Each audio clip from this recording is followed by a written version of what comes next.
Alright, so we're fixing to set up to haul a coil. It is just a little bit over 30,000 pounds, and I know they probably don't allow cameras inside, so I'm going to go ahead and do that real quick before I pull inside the gate. The key part for me with the step deck is finding the middle, so I want to load my coil between the rear tandem and the fifth wheel. So let me figure out where that's at and we'll set up our coil racks. Alright, so we're going to put a rubber mat behind each one of the coil racks. Each rack is good for about 10,000 pounds. My coil is over 30, so we're just going to round that up to 40 and use 4. Then we're going to put beveled timbers and the other 2 mats in. Okay, another thing you want to look at too is your tie down points. Try to center your coil between your tie down points. Okay. This place requires beveled timbers and rubber mats and edge protectors, etc., etc. So I'm just going to leave this one flat for a little while, let it straighten out. Metal edge protectors we got. I'm going to set everything down on the deck and get it ready to go. I forgot about, it's been so long since I hauled a coil. They're going to want to see that you have a hard hat and safety glasses. I've got on my long sleeves and my reflective vest, so let me grab my hard hat and my safety glasses real quick, and then we're going to go inside and check in, and hopefully we won't have a huge long line to wait in to get loaded, and hopefully it won't rain on us. Okay, so I'm going to let my air pressure build all the way back up so I can check my weight on my trailer. My tractor I've got marked with a little line. I don't know if you can see it. If I get close to this line, I'm overweight, so I'm pretty well below it, so I'm safe on my tractor. I just got to check the trailer weight.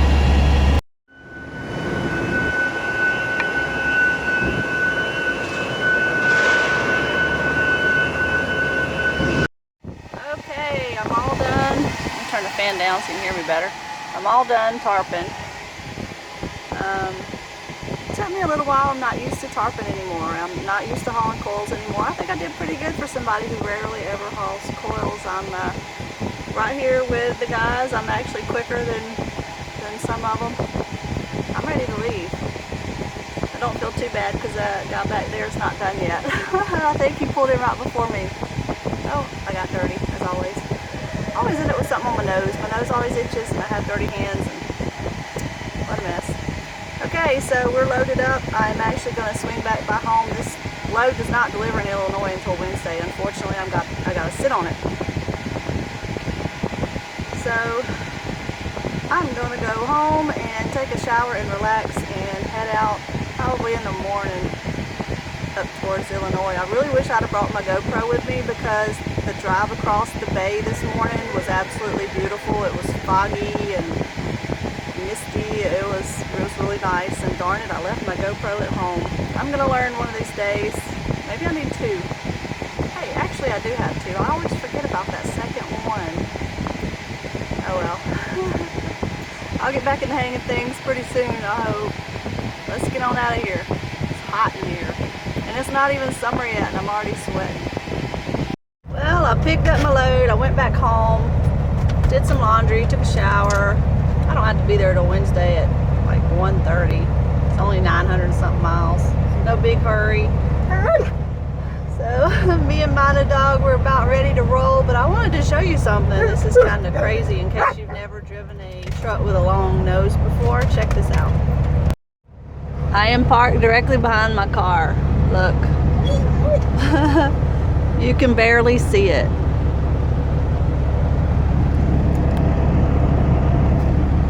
Sitting back here where I sit, it's kind of hard to see.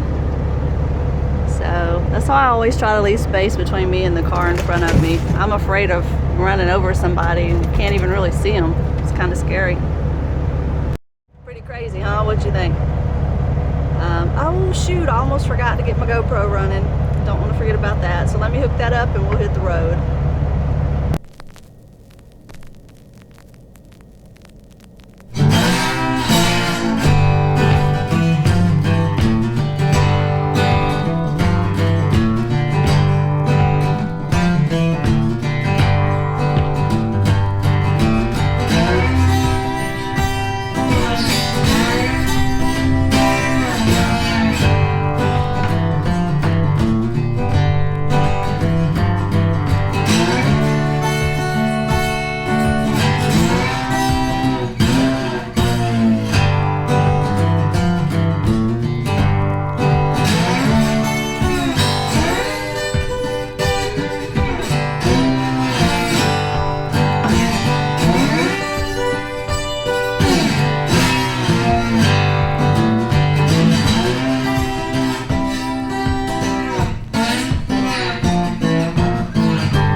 Illinois.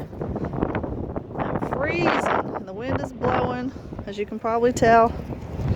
It's miserable. I can't wait to get back down south. But we delivered today.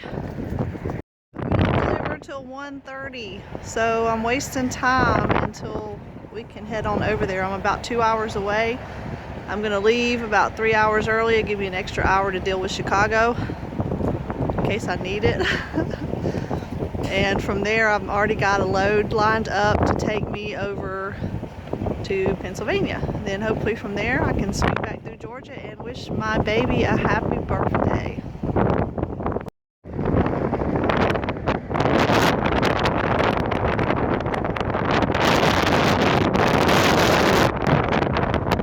Got a little help holding the tarp down with a couple of boards. And I'm gonna loosen my straps and check my load, and I'm gonna show y'all how I have the coil secured.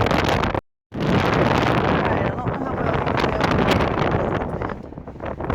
can see because I've already got this thing tarped, but every other binder is on the opposite of the trailer. So I'm pulling to the left side of the trailer and the right side of the trailer. You gotta have your metal edge protectors. It's a great idea anyway, but this customer actually requires it. It protects the coil from your chains and your binders.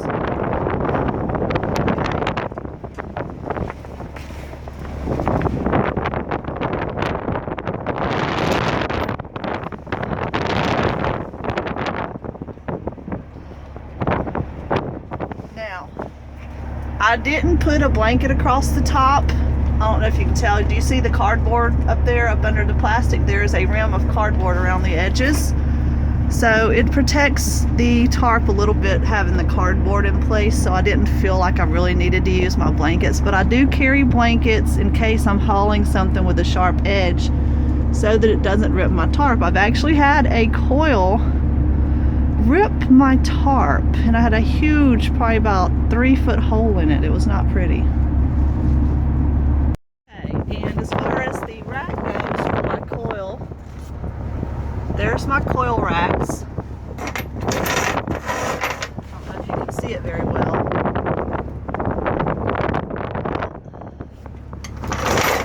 They're sitting on rubber mats.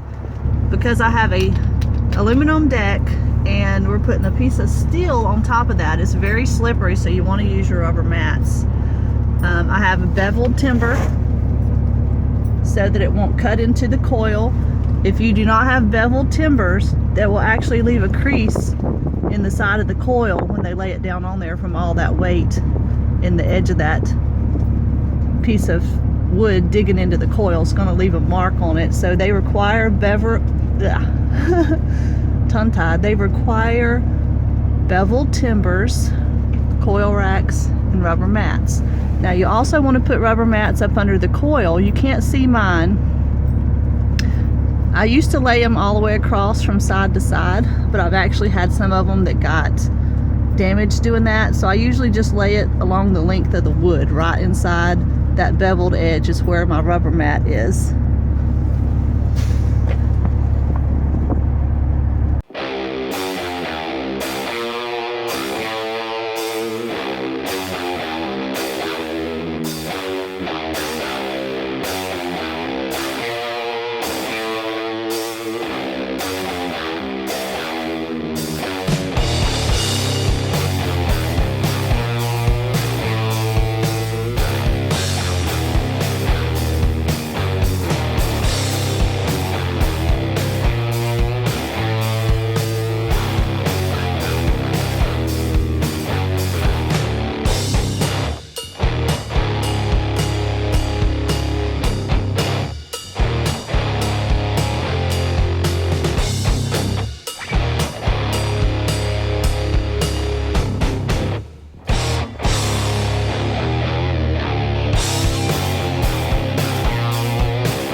You scared him away, Mother Dog.